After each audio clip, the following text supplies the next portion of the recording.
حدیث کا مضمون ہے جو آج بھی بچہ اپنے مرحوم والدین کو ایصال ثواب کرے، ان کے رشتہ داروں کے ساتھ اچھا سلوک کرے، ان کو کسی کے ماں باپ کو گالی دے کر اپنے ماں باپ کو گالی نہ دلوائے، وہ ماں باپ کے فرما برداروں میں شامل ہوگا۔ لوگ اپنے ماں باپ کو گالیاں دلواتے ہیں، کیسے؟ صحابہ نے کہا حضور اپنے ماں باپ کو کون گالی دے سکتا ہے؟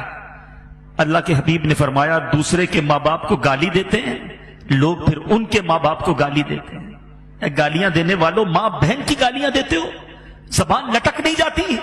اس لیے دی اللہ نے زبان، اور پھر سامنے سے کیا ہوتا ہے؟ تمہاری ماں تمہاری بہنوں تمہارے والد کو گالیاں پڑتی ہیں، اچھا لگتا ہے؟ ارے ایسے کام کرو کہ لوگ کہیں ایسی اولاد ہے تو ماں باپ کیسے ہوں گے؟ اتنا پیارا بیٹا، ایسی پیاری اولاد، ان کے ماں باپ کو اللہ جنت نصیب کرے۔ ایسے کام کرو نا کہ ماں باپ کو قبر میں بھی رحمتیں اور دعائیں ملیں۔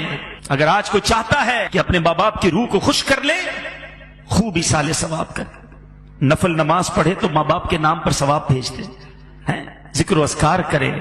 ماں باپ کی بارگاہ میں نامہ اعمال پیش ہوتے ہیں، یاد رکھنا گناہ نہ کیا کرو۔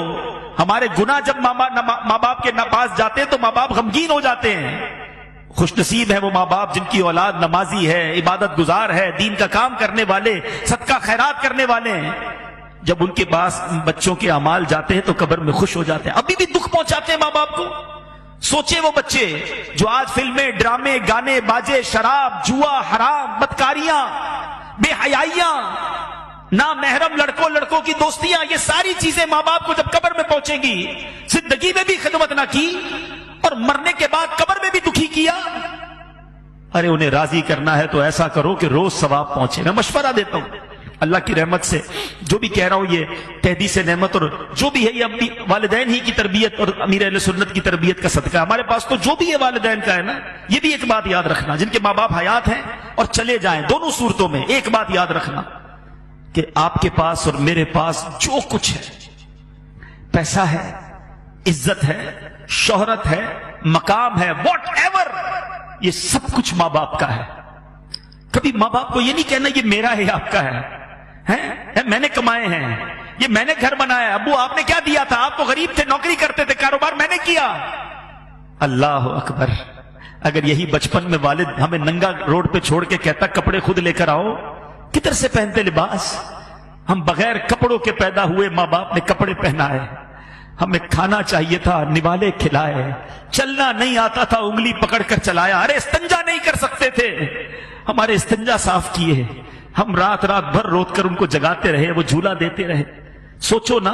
اچھا کہتے گھر دلا تو دیا، ملازم تو دے دیے، مہینے کے پیسے بھی تو بھجوا دیتا ہوں، اب اور کیا چاہیے؟ ارے ماں باپ کو یہ نہیں چاہیے، ماں باپ کو آپ چاہیے، ماں باپ کو بیٹا چاہیے، ماں باپ کو بیٹی چاہیے، اس کے دو میٹھے بول چاہیے، اس کا پیار چاہیے، اس کی محبت چاہیے۔ وہ پیسے کے لیے جیے کب تھے؟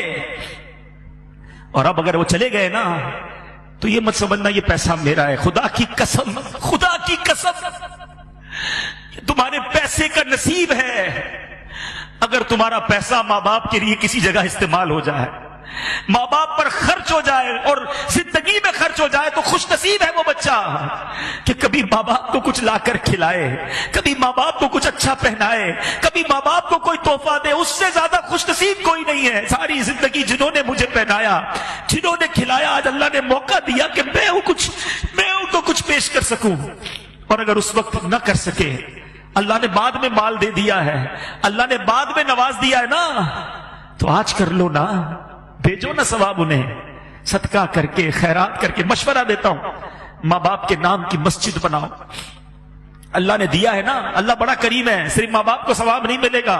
اللہ کے حبیب فرماتے ہیں جو اللہ کے لیے مسجد بناتا ہے اللہ اس کے لیے جنت میں گھر بناتا ہے۔ ماں باپ کو بھی ثواب ملے گا، تمہیں بھی جنت میں گھر مل جائے گا۔ اور ہم نکمے روز ثواب نہیں پہنچائیں گے، مسجد والے روز ثواب پہنچائیں گے۔ مجھے جب بھی فیضان جیلان دیکھتا ہوں، اس مسجد میں جب بھی آتا ہوں، مجھے سکون ہوتا ہے کہ انشاءاللہ یہاں ہونے والی ہر نماز میں میرے والد کو ثواب ملتا ہو، یہاں ہونے والے ہر اجتماع میں میرے والد کو، مجھے بڑی امید ہے، مجھے یاد ہے وہ سارے دن کہ اس مسجد میں کتنے نمازی تھے اور کس طرح ابو آتے تھے، کس طرح ہماری ہمتیں بڑھاتے تھے۔ مجھے ایک صاحب ملے، مرنے کے بعد بہت ساری باتیں پتہ چلتی، اسلم ڈیڈی ماشاءاللہ اس مسجد میں، وہ بھی ہمارے بہت اچھے ساتھیوں میں سے تھے، آج کل فیصلہ آباد میں ہے۔ مجھے ان کا میسج آیا کہتے عبدالحبیب بھائی یوں تو آپ کے والد صاحب کی بہت ساری یادیں ہیں، مگر ایک بار فیضان جیلان مسجد، جب یہاں گھر تھا، یہ مسجد گھر کے اندر تھی، تعمیر نہیں ہوئی تھی، چھوٹا سا ایک گھر تھا، تو کہتے اتنی بارش ہوئی کراچی میں کہ پانی بھر گیا، ساری رات بارش ہوتی رہی. کہتے میں بڑی کوشش کر کے پانی میں سمجھ لیں گاڑی بھی میری ڈوبنے لگی، بڑی مشکل سے، گھر تھوڑا دور تھا ان کا، میں فجر کی نماز کے لیے یہاں پہنچا، میں تھا، میرا ایک بیٹا ساتھ تھا یا 2 بچے ساتھ تھے. کہتے مسجد میں آیا، کوئی نہیں تھا سوائے آپ کے والد صاحب کے. یہ اب بتایا انہوں نے والد صاحب کے انتقال کے، بولا اکیلے آپ کے والد صاحب بیٹھے تھے اور انتظار کر رہے تھے کوئی نمازی آ جائے تو ہم جماعت سے فجر ادا کر لیں.